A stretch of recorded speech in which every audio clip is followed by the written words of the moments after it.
तो चलिए आज इस सोर्स मटेरियल के जरिए एक ऐसी सच्चाई का विश्लेषण करते हैं जो आजकल हर किसी की जिंदगी का हिस्सा बन चुकी है। मेहनत भरी नौकरी, हर महीने आने वाली सैलरी और फिर वही बिल्स और ईएमआई भरने का एक अनंत चक्कर। एक आम इंसान कितनी भी मेहनत कर ले, अक्सर लगता है ना कि जहां थे वहीं खड़े हैं। आखिर ये फाइनेंशियल फ्रीडम मिलती कैसे है? और उससे भी बड़ा सवाल, इस ईएमआई ट्रैप से बाहर कैसे निकला जाए? चलिए आज इन्हीं सवालों के जवाब इस एक्सप्लेनर में ढूंढते हैं। ये सिचुएशन शायद बहुत जानी पहचानी लगेगी। सुबह का वो थका देने वाला अलार्म, लंबा ट्रैफिक और उसके बाद आती है सैलरी क्रेडिट होने की वो छोटी सी खुशी। पर सच बताइए, वो खुशी कितनी देर टिकती है? महीने की तीसरी तारीख आते आते ईएमआई, रेंट और अलग अलग खर्चों के बोझ तले दबकर वो सारी सैलरी कहाँ गायब हो जाती है पता ही नहीं चलता। उस वक्त एक बहुत ही चुभने वाला सवाल दिमाग में आता है, क्या हर कोई बस अपने बिल्स भरने के लिए ही जीतोड़ मेहनत कर रहा है? क्या पूरी जिंदगी बस इसी एक रूटीन में निकल जाएगी? खैर, इस एक्सप्लेनर में दिए गए रमेश और सुरेश के इस बेहतरीन उदाहरण पर ध्यान देते हैं। इन दोनों की जिंदगी जीने के नजरिए में आसमान जमीन का अंतर है। एक तरफ रमेश है जिसकी आमदनी का बड़ा हिस्सा बड़ी बड़ी ईएमआई वाली लग्जरी चीजों और महंगे गैजेट्स में चला जाता है। नतीजा, सेविंग्स बिल्कुल जीरो। दूसरी तरफ सुरेश एक साधारण और लो प्रोफाइल जिंदगी जीता है। आमदनी आते ही सबसे पहले उसका 20% हिस्सा सीधे इन्वेस्ट होता है। इस छोटी सी आदत का बड़ा नतीजा ये निकलता है कि सुरेश के पास 3 साल का आर्थिक बैकअप हमेशा तैयार रहता है। सुरेश को रात में आराम की नींद आती है, जबकि रमेश हर अगले महीने की ईएमआई की टेंशन में जीता है। देखा जाए तो रमेश दरअसल अपने ही खड़े किए गए कर्ज का गुलाम बन चुका है। सोर्स टेक्स्ट यहाँ एक बहुत गहरी सच्चाई समझाता है कि असल अमीरी इस बात से तय बिल्कुल नहीं होती कि कोई कितनी महंगी चीजें खरीदकर समाज को दिखा सकता है। अमीरी दरअसल इस बात में है कि पैसा किसी के लिए कितना काम कर रहा है जब वो आराम कर रहे होते हैं। जिसे समाज अक्सर अमीरी समझता है ना, वो ज्यादातर सिर्फ अमीरी का एक खोखला दिखावा होता है। असली दौलत वही है जो वक्त और चुनाव की पूरी आजादी दे। अब महंगाई यानी इन्फ्लेशन के अदृश्य असर को समझने के लिए टेक्स्ट में एक आम समोसे का उदाहरण दिया गया है जो बड़ा ही दिलचस्प है। जो समोसा कुछ ही साल पहले तक सिर्फ 2 रुपए का मिलता था, वही आज 15 रुपए का हो गया है। समोसे का आकार वही है, उसके अंदर का आलू और स्वाद भी बिल्कुल वही है, लेकिन रुपए की ताकत कम हो गई है। ये छोटा सा उदाहरण साफ तौर पर दिखाता है कि इन्फ्लेशन कितनी खामोशी से और कितनी तेजी से पैसे की वैल्यू को लगातार घटा रहा है। तो बेसिकली ये महंगाई एक ऐसी चोरी है जो बिल्कुल सबके सामने बैंक अकाउंट के अंदर चल रही होती है और किसी को पता भी नहीं चलता। अगर पैसों को पूरी तरह से सिर्फ एक साधारण सेविंग्स अकाउंट या तिजोरी में बंद करके रखा जाए तो वो वहां बिल्कुल सुरक्षित नहीं है। वो धीरे धीरे अपनी खरीदने की ताकत खो रहे हैं। एक तरह से पैसे की कीमत वक्त के साथ कम हो रही है। पैसे को वक्त के साथ आगे बढ़ना ही होगा, उस पर कुछ ऐसी रिटर्न मिलनी चाहिए जो महंगाई से ज्यादा हो, वरना वो लगातार घट ही रहा है। इस अदृश्य चोर को पीछे छोड़ने का रास्ता बड़ा सीधा है। स्पष्ट आर्थिक लक्ष्य तय करना।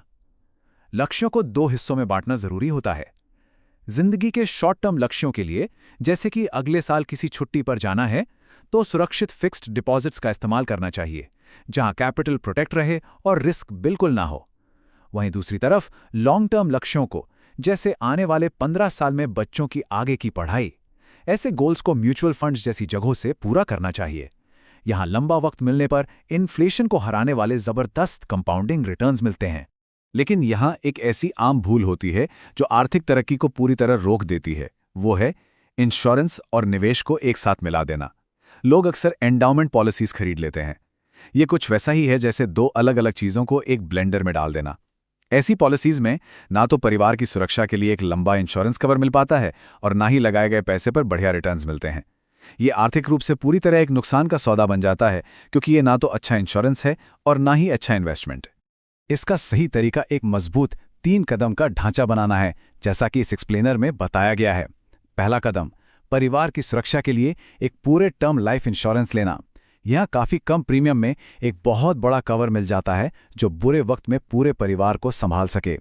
दूसरा कदम, बीमारियों के अचानक आने वाले बड़े खर्चों से बचने के लिए एक कॉम्प्रिहेंसिव हेल्थ इंश्योरेंस पॉलिसी। और तीसरा सबसे अहम कदम है किसी भी अचानक आए मुसीबत से तुरंत निपटने के लिए एक लिक्विड इमरजेंसी फंड तैयार करना, जिसे जरूरत पड़ने पर तुरंत कैश में बदला जा सके। हेल्थ इंश्योरेंस की अहमियत को समझने के लिए अमित की इस दर्दनाक कहानी पर गौर करते हैं। एक अचानक आई मेडिकल इमरजेंसी में अमित की मां के इलाज का 7 लाख रुपए का बिल आ गया, क्योंकि अमित ने हाल ही में नौकरी खो दी थी और इस वजह से उसका कॉर्पोरेट मेडिकल कवर भी चला गया था।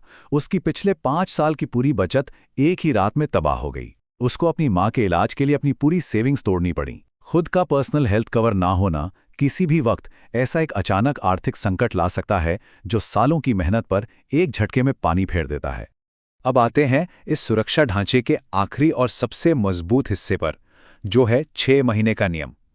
कम से कम 6 महीने के बेसिक खर्चों के बराबर का पैसा एक सुरक्षित बैंक अकाउंट में बिल्कुल अनछुआ रखना चाहिए। इसे बिल्कुल हाथ नहीं लगाना है जब तक कोई बड़ी इमरजेंसी ना हो।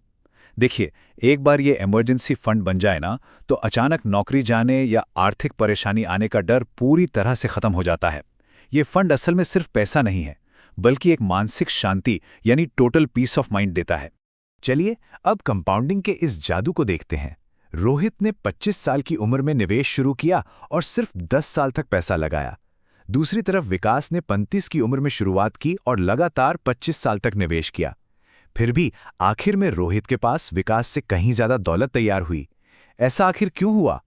क्योंकि कंपाउंडिंग के इस खेल में पैसों से ज्यादा वक्त की ताकत होती है। रोहित के पैसे को मार्केट में बढ़ने के लिए और अपना जादू दिखाने के लिए कई साल ज्यादा मिल गए। तो सबसे बड़ा फायदा जल्दी शुरुआत करने में ही है। एक और बड़ा जाल है जिसमें लोग अक्सर सामाजिक दबाव की वजह से फंस जाते हैं, वो है शुरुआती उम्र में अपना घर खरीदने का बोझ। करियर के शुरुआती दौर में ही एक बड़ा होम लोन लेने से नए रिस्क लेने या आगे बढ़ने के लिए शहर या करियर बदलने की आज़ादी लगभग खत्म हो जाती है। हर महीने आने वाली एक बड़ी ईएमआई एक ऐसी बेड़ी बन जाती है जो फैसले लेने की आज़ादी को बांध कर रख देती है। इंसान चाहकर भी अपनी शर्तों पर जिंदगी नहीं जी पाता। होम लोन के पीछे एक और हैरान करने वाली सच्चाई छुपी है, जो सोर्स टेक्स्ट ने बहुत बखूबी बताई है। लोन चुकाने के शुरुआती सालों में दी जाने वाली मासिक ईएमआई का लगभग 80% हिस्सा सिर्फ बैंक के ब्याज यानी इंटरेस्ट को चुकाने में चला जाता है। मूलधन यानी प्रिंसिपल लगभग वैसा का वैसा ही रहता है। यह आंकड़ा इस पूरे भावनात्मक फैसले को स्ट्रिक्टली एक आर्थिक नजरिए से सोचने पर मजबूर कर देता है कि क्या सच में शुरुआती वक्त में इतना बड़ा ब्याज भरना अक्लमंदी है। वैसे आर्थिक आज़ादी के सफर में सबसे बड़ा टेस्ट होता है मार्केट का अचानक गिरना, क्योंकि यहीं पर इंसान की भावनाओं और लॉजिक की असली टक्कर होती है। मार्च 2020 के मार्केट क्रैश को ही ले लीजिए। एक महीने के अंदर मार्केट 30 से 40% गिर गया था। डर और घबराहट में जिन लोगों ने उस पैनिक में अपने शेयर्स बेच दिए, उन्होंने अपने नुकसान को हमेशा के लिए तय कर दिया। पर जिन्होंने अनुशासन बनाए रखा, डर पर काबू पाया और निवेश करते रहे, उन्होंने देखा कि 1 साल के अंदर ही मार्केट नए आसमान पर था। सब्र और डिसिप्लिन ही यहां मुनाफे का सबसे बड़ा जरिया है।